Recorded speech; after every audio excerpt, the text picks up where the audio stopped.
on the flip side, you also repel the people and opportunities that you're meant to repel. So it's a win-win. It creates like a self-filtering system, which I think is fantastic. And in my career, it's actually been super helpful. Like a lot of early mentors, like they had a spiritual side, that's what we bonded over, and then like doors just kept opening. So it was a win-win. Wow, that's amazing. Yes, and it's so true. So being the true self, the authentic you, because and the only restriction or what is against is when it's polluted, when your thinking is polluted or you cannot see clearly. Welcome to Inspired Choice today. I'm your host, Caroline Biesalski, here to bring you authentic stories, surprising lessons, and powerful takeaways to fuel your journey in business and life. In each episode, I'll take you from one inspiring guest to the next, blending their experiences with my expertise to uncover practical strategies you can use right away. Whether you're starting out or stepping up, stay tuned for insights and actionable tips that make a difference. And stick around until the end for a special freebie just for our listeners. Hello and welcome, Inspired Podcast community. This is your new episode. My name is Caroline and my today's guest is Eric McHugh. And I'm so happy that he said yes to our interview. How are you doing? I'm doing amazing. How are you? Oh, yes, I'm fantastic as well when I can do podcast interviews. And I would love to introduce you to the audience, of course. You are a 30-year-old entrepreneur focused on spreading positivity and raising collective consciousness, passionate about Web3, AI, and quantum spirituality. You are an advocate for decentralized power and self-mastery. As the founder of Data Inc., an AI-powered dating platform, and ShopX, a Web3 e-commerce solution, you aim to revolutionize both industries. Your interests span fitness, meditation, chess, and reading, and you are driven by a belief in limitless possibilities. Welcome to the Inspired Podcast, Eric McHugh. Well, thank you so much. I'm really grateful to be here, and I'm looking forward to our conversation. Thank you so much. And my first question is a question I didn't plan, but I would love to know this because you are into Web3. And when I remember when Web 2.0 was not developed, but it evolved, right? In 2007 with the social media, we called it Web 2.0. Is it, how do you pronounce this? Is it Web 3 or Web 3.0 or what is correct? I usually just call it Web3, but just like Web 2 and Web 1, they're all kind of made up names to help people understand where the evolution of the internet is. So it's whatever you want to call it. Yes. Okay. Then let's talk about this to make this clear because it's pretty new as well. So Web 1, we all know these static websites, right? We don't like them. And then 2007 we had Web 2.0 with the social media. And I remember I studied at that time, so I was involved in knowledge management. So I witnessed the start of that. Now we have Web3, and as far as I understood, it has to do with crypto. What else? AI? More or less crypto. So the key thing about Web3 is ownership. So if you go back to Web 1, you're right, it's about the statics. On Web 1, you could read content. So you can go online, you can read content. And like you mentioned, Web 2 has to do with social media. So you can read content, you can write content, but you don't own the content. So for example, I could do a post on Instagram, you could read my post, but Instagram owns the post in this situation. So they could cancel us for whatever reason, or who knows, or sell our data for nefarious purposes, because Instagram is the ownership. And in Web3, you can read content, you can write content, but you can also own the content. And that content can take the form of either a cryptocurrency, an NFT, or some other thing. But the important thing is you own it. So just like in crypto, if you own a piece of crypto, you own that. But if you own the NFT, you own that. And yeah, there's different ways to play with it because it's still like a new technology. So everyone's still experimenting. Yes, and you can sell it as well. If you own it, you can sell it, right? Yes, that's the whole point. If you own it, you can sell it and no one can take it. No one can forcibly take it away from you.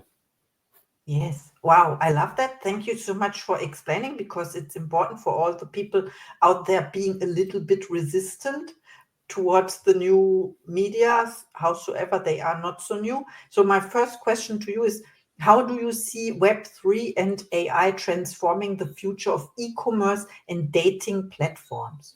Yeah, so I view them as a combination of things. So both Web3, AI, and all technology for that matter, I view them as neutral. So for example, someone could use a knife for a good thing, that's great. Like they could use to make food for the family, or someone could use a knife for a bad thing, that's not great. So Web3 and AI are similar in the sense that there's good uses and there's bad use cases. So I see Web3 and AI working together to help elevate all of humanity. Because think about this, like what's what's AI really good at? It's helping someone leverage their natural skills to producing. So for example, if you're on your podcast, you may not have the best video editing skills. You can use AI to create some video, throw some captions on it. It's really up to you. So for example, I could be a kid in the Philippines because I'm Filipino. Let's say I grew up in the slums like 50 years ago. That's just my existence. I grew up in the slums. But now with AI, I could have a dream to start an e-commerce. So it's like, oh, I'm passionate about shoes. I'm passionate about whatever. And with AI, I can use AI to help me manifest idea into real life. So I can use it to help create copy, help create graphics, help create a website. And bam, I have a store that I couldn't have created before. And then I could use cryptocurrency to connect to a global marketplace. And if this works for me, then I can help society by following my passions, because I'm like, oh, this is my passion. This adds value to the world. Great. And if it doesn't work, I learned something. So either way, it's going to help people do that at scale. And the thing about cryptocurrency in general, I think it switches the incentives that we have as a people. Like, so for example, it incentivizes value creation versus value extraction. So right now, if I want to become as rich as possible, and again, I view money as a neutral thing. Like if you make a lot of money by adding a lot of value to a lot of people's lives, then good for you. Like honestly, like good for you. But like if I want to become rich right now without producing any value, what's the best way for me to do that in America? It would be for me to place myself right next to the money printer, aka the Federal Reserve, so I could extract value. So if I'm in that position, I'm getting money printed from the Federal Reserve, I'm getting that money. I'm effectively stealing from you and everyone else who owns dollars, which isn't good. And then because I'm in a position of power, I can use that to gain power, bring in 3 other corrupt people. And now we have 3 corrupt people, and the 3 corrupt people with unlimited access to money, they'll defeat the non-corrupt people because they have like unlimited access to money. It's hard to win that in the current political system. And so this creates a corruption system from the top.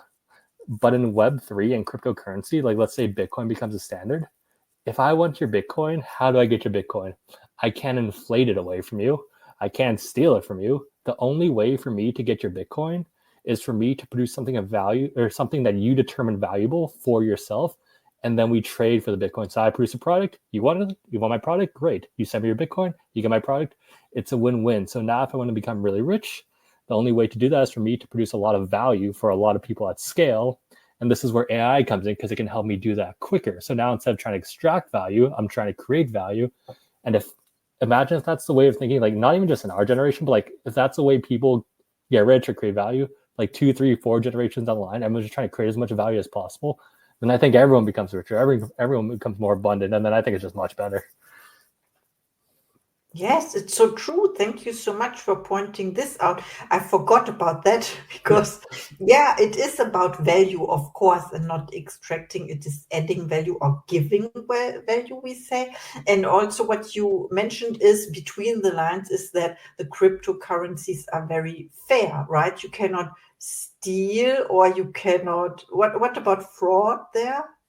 Well, some cryptocurrencies are fair. Like right now, like like if you remember the ICO days, or even now, a lot of cryptocurrencies are just straight up scams. But you have to weed out the fire, and you have to get to the good ones, and those ones are good. But of course, like yeah, like some cryptocurrencies are scams. It is what it is. But that's something that's gonna change in the future as more and more people become aware. Yes, and I think most of all, it is a lot of fun Oh yeah, to no, to deal with it and to see it becoming a standard very soon. I know the central banks are discussing this already. Yes, it is important to be open. Okay. yeah, My no. next question is, can you explain how ShopX is using NFTs to innovate the e-commerce landscape? Yeah, so right now we are a Shopify platform. So for your listeners, if you were starting an online store, you'd have to download an online store app. Shopify, WooCommerce, Salesforce Commerce, and BigCommerce are probably the big four. Shopify is the biggest one, and they have an app store. So just like you have your iPhone and you download apps on your iPhone, e-commerce stores can download apps for their store to enhance their experience for the customers, and Shopify works within that system. So right now we are tokenizing luxury items for brands. So for example, if you purchase, let's use an example recently that we have. So we tokenize like a really fancy like $1 million watch, like it's a Patek Philippe or one of those fancy brands. Now there's a tokenized version of that. The brand can track that item's data throughout its whole life cycle. So it could be like this item sold once, twice, 3, 4 times, and they can get data from that and sell it more effectively. But from the customer side, they can trace it back to the brand to ensure authenticity. Like, because example, if you're spending a lot of money on like a product, you want to make sure it's a real product. So the RWA, since it's on the blockchain, like it can't be faked. That's the perfect way to do that. And on top of that, it creates a better marketplace in the future. So like if one brand is tokenizing a product, that's whatever. Like one brand tokenizes a product, 2 brands tokenize their products, it's cool. But like we're creating an ecosystem where everyone could sell everyone's products. So for example, Nike could sell Lululemon products. Lululemon products can sell Nike products on their site in the form of that NFT or RWA. So for example, if Nike customers, they go to the Nike site, like, oh, I bought these Nike shorts. They're fantastic. But they would go great with this Lululemon top. They purchase both items from the Nike store. The customer gets the product because they're happy. Lululemon gets commission, so they're happy. Or Nike gets a commission for selling the Lululemon products, so they're happy. Lululemon gets a sale, so they're happy. And what this does is it increases the liquidity of products. So for example, if you want to sell something online, there's not too many places you can do it. You can do like Amazon. Let's use Amazon example. They're the leader, so they can charge merchants a ton of money. But if everyone's selling everyone's product, it increases the flow of products. And just like money, everything is energy. So if you increase the flow, it becomes more efficient and things become ultimately cheaper for the customer. Wow, what you did, what you did? So first of all, you accepted the idea of thinking big, right? No. So it is like, because now I understand, because I thought about eBay. We know eBay, and then you can buy used items, but in the past you couldn't track them, right? And this is what you explained. So you create not a product, an item, and you can track it. You set it, and for the companies, they can see which people are buying it, and not only the first time, because this is what I understood. They track the first time because they buy. You buy originally from Apple or from Nike, you mentioned, right? And then when the buyer sells it like second hand or second used, you called it, Yeah. then they cannot track it, and then they can see the people, the second market, or I don't know how you call it, right? No, it's 100% right. Like it's a big problem with like fakes right now. Like after it leaves the store, it's like, is this real? Is this fake? Which is annoying if you purchase like a $50 product, like a pair of shoes, and it happens to be fake. And we'll use Nike for an example, just because they're an easy one to understand. It's like the way fakes are created, or a lot of fakes are created, is like, imagine there's a shoe store in Thailand or wherever they create their shoes. There are 2 shifts that are done, and then that's the official shift. So every product that's created is the official product from those 2 shifts. But then more often times, a third party will purchase that to use the space when the rest of the workers are sleeping, producing products from the same store when everyone's asleep. But those are the unofficial versions, and that kind of floods the market with fake products. So after Nike sells their shoe for the first time, like the first time, obviously you buy from the Nike store, it's real. But then if you were to buy my Nike shoe, how do you know it's real? You can't really tell. But now with our technology, you just take out a phone, scan, like, okay, well, good. Everything's good. You said this is a secondary item and it had one owner, and I could see it back from the Nike store, what it's produced, for what cost it was produced, and the quality of the products. But on the flip side, if you take out the shoe, like let's say you're trying to, because we love flea markets and stuff. It's fun to trade and barter. It's like, imagine you're at a flea market, you see a gem. It's like, what is this? Oh, scan your phone. Oh, this is actually a Nike shoe. It just looks like one. Well, no, thank you. Wow, this is amazing. So I remember, I think 2 years ago, I bought an original product. I don't say the brand, okay, but it had a little like a little paper inside with the serial number or so. and that to prove it is original. But yeah, you can lose this number, or no one knows. Someone can combine the two, fake product with the real number, right? So you solve this problem. Yeah, so it's the technology that's coming out, and the technology is called NFC chip technology. So with the watches or whatever, like it's just a tiny chip just placed within the manufacturing of the watch. So you just take out your phone, bring it within the area, and it scans, and then it's like a better version of the serial paper that you had, but it can't be fake because it creates a link on the blockchain. So when the manufacturer does it, that record stays forever. So you can't like copy it, because then if it's like, because the thing about cryptocurrency and why it's so valuable is it offers digital scarcity. It's like if you own NFT, only one person can own the NFT. If you own RWA, only one person can own that RWA. It's a one-of-one collection, so you can create a one-of-one collection for each individual products. And on top of that, like it helps in other ways too. Like imagine you're building a car, like you have a Lamborghini or whatever, and you need something fixed. You can trace the parts to know that they came from the actual store too. And like, okay, all these parts are legit. It really just cuts out the fake. And back to the value creation model that we're talking about, it's like, because someone's faking products, it's kind of annoying. You're not really creating value, you're just extracting value from the customer and the brand. This kind of makes it a lot harder for them to do. Yes, absolutely. So I understand. And now, and without you mentioning it, it totally explains to me your spiritual side. Because when we talk about fake, or the opposite, being honest or being authentic as well, then this is what you transfer to the material world. So to say, you materialize it. So this not trait of character, it is more than that. This quality of being authentic and true. Oh yeah, no, that's 100% right. I'd say the spiritual side is the core. It's part of the core. So like, if the core is whatever your core is, that's what you're going to produce. And so the spiritual side is a big part of my core. So that it produced the two companies we deal with, and they have different needs. Because again, like the reason I believe in authenticity so much is because first off, I think you're happiest when you're serving other people. Like that's how people get it. Like if you want to be happy, just try to serve a lot of people, and you'll probably feel great. And the best way to serve other people is to be authentic, because if you try to be me, you can't beat me at being me, because I'm one of one. I'm number one in the world. But if I try to be you, I can't beat you at being you, because you're one of one in the world. So if you want to serve as many people, because that's what makes you happy, the only way to do that, the most logical way to do that, is to be your authentic self, because you're being number one in the world. And whatever this manifests, it's going to be different for everyone. That's why you can't really copy someone's success, because it's like, well, that's their success. That worked for them. Good for them. But you really just have to be you, and authenticity is the way to do that. And the cool thing about authenticity is if you're being authentic, you attract the people and the opportunities that you're meant to attract. On the flip side, you also repel the people and opportunities that you're meant to repel. So it's a win-win. It creates like a self-filtering system, which I think is fantastic. And in my career, it's actually been super helpful. Like a lot of early mentors, like they had a spiritual side, that's what we bonded over, and then like doors just kept opening. So it was a win-win.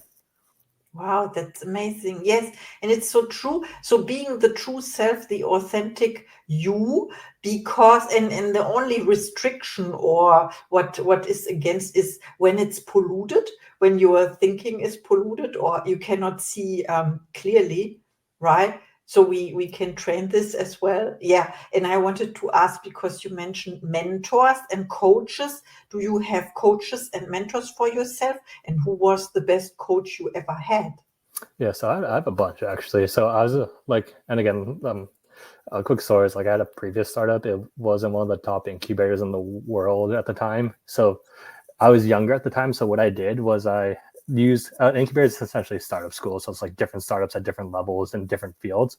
So at a young age, I was in like, and it'd be like our startup working next to another startup, working next to another startup, like just the founders. So at a young age, I got lunch. I hung out with a bunch of different founders and absorbed so much knowledge from different people. And that's where the spirituality actually kicked off. It's like some of the more successful founders like, hey, do you want to have lunch at like 2? I'm like, no, this is my meditation time. And I'm like, what do you mean meditate? Does that even do anything? It's like, and they're like, yes, it's extremely helpful. And then I ignored it for a while. Then I finally started doing it. Like, oh, okay, I can see why you did that. But my biggest mentor is probably Hermes Trismegistus. So he wrote the Emerald Tablet. So I would say a lot of his teachings are the base of a lot of the spiritual teachings and all the religions today, including all the secret society stuff. So Hermes Trismegistus is probably had the most influence in my life. Wow, Thank you so much for sharing. I have to look this up, of course. And my next question is, what role, and we talked about it a little, what role does quantum spirituality play in your entrepreneurial journey? Yeah, so what quantum spirituality is, and just like Web 1, Web 2, and Web 3 are made up words, this is also a made up word. So it's like quantum spirituality, what is it? I don't know. Someone just made it up, but it makes sense to me.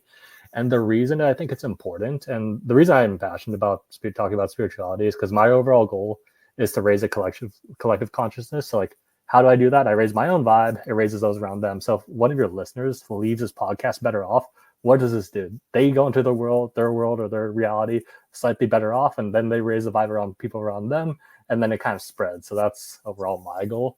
So quantum spirituality, it's just a terminology. It's like the science behind spirituality. And I think it's really important because I also think there's been an effort from those in power to keep spirituality hidden. So like when the average person thinks of spirituality, well, what is this? Like a homeless person in the forest playing with crystals, that doesn't do anything.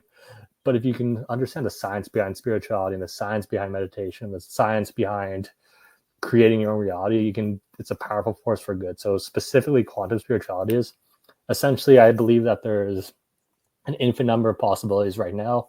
The reality that we're experiencing is the reality that we're paying attention to. So that's also why you have to focus on the positive things, because if you focus on the positive things, you get more positivity. But if you focus on negative things, you get more negativity, which is why social media is so detrimental. But it's also detrimental by design, because again, if you go back to energy, frequency, and vibration, everything is a scale from 0 to 1,000, and each emotional state is just a different frequency. So you could say you're happy, you're loving, you're sad, you're angry. You're just saying I'm vibrating at a different frequency.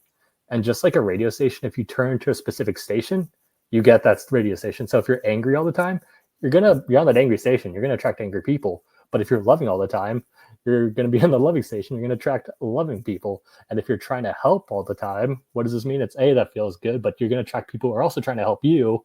And that's a much better and more practical way to build business. Imagine like if both business partners are trying to like help each other, it's a win-win, and that's where real business gets done. And on that point on the scale, it's 0 to 1,000. The vibrational frequency between 100 and 200. So that's like fear, anger, shame, and those negative emotions.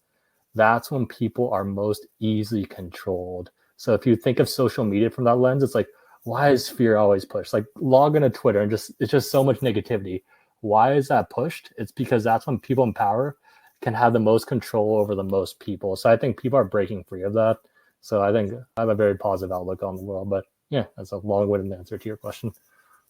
Oh, thank you so much. Yes, and you mentioned Twitter, and I have to mention it. Also, I'm not there very often, but I'm there and I see the trends there. And today I didn't like the trend, but I'm not saying it's every time it's something like I think what is the next scandal or something. Okay, so my last question for our interview is about your goals. Do you set goals for yourself or intentions, and what is one of your next projects? Yeah, so I would say having a goal is very important, like having a very numerical goal, because again, wherever your attention goes, you're going to create that reality. So having the big goal in the end is very important, because how do you get to the big goal? I don't know. You have to figure out along the way, and along the way, you just have to constantly optimize. So like, let's say your goal for example, ShopX, the goal is for 80% of all NFTs to be ShopX RWA NFTs. So that's a big goal. And how do we get there? Well, we have to get a bunch of brands to attach our RWA to their individual products. That's an easy way to scale that. How do we get a bunch of brands? You have to do a bunch of stuff in the meantime. What do we know? What do we have to do next month? We don't know, but we're going to try a bunch of stuff, find what works, and keep going down that path. So it's like, we know the end goal, but we don't know how we're going to get to the end goal, but that's what we get to figure out. So yeah, I'm a big believer in setting big end goals. So like ShopX is 80% of all NFTs are going to be ShopX RWA NFTs, and dating, the other company I have, is we're going to match 1 billion happy couples. How we're going to get to those 1 billion happy couples, again, we'll figure it out, and we'll just constantly optimize on the way. But and you hit it on an important word, is the intention. Both the intention of both companies is to do good in the world, and people really respond to that. Like both ShopX and dating, like ShopX has a community behind us. Dating is reliant on their users. So if the app has good intention, people pick up on that and they won't support the project. So having good intention is good, because again, you attract what you give what you get. If you try to do good, you get good. If you try to do bad, you get bad. So, and you can't, and your intention, the thing is, you can't lie to the universe too. You can't say, oh, my intention is all rosy and good, and really it isn't, because yeah, it just doesn't work. Yes, so true. Thank you so much for sharing about your goals. Now is time for your final thoughts to the audience before we close, please. That's a good one. Yeah. So, whenever I think everyone is creating their reality, whether they know it or not. So, 2 rules I like to follow is, and again, karma is a real thing. So, if you do bad things will happen to you. If you do good things will happen to you. So, when you're creating, or when you're doing business, or whenever you're doing what you're doing, just don't try to take anything from anyone, and don't try to harm anyone. You should generally be good to go. Absolutely. I totally agree. Thank you so much for our interview. No, thank you so much. It was really fun. And see you in the next episode. Thank you for listening to Inspired Choice today. I'm thrilled to have you on this journey of growth and transformation. Don't forget to hit follow or subscribe to stay connected and never miss an episode. And here's something special. Grab your free 20-minute breakthrough session with me. It's designed to help you kickstart or level up your business. Just check out the show notes for more. Until next time, keep making those inspired choices. See you in the next episode.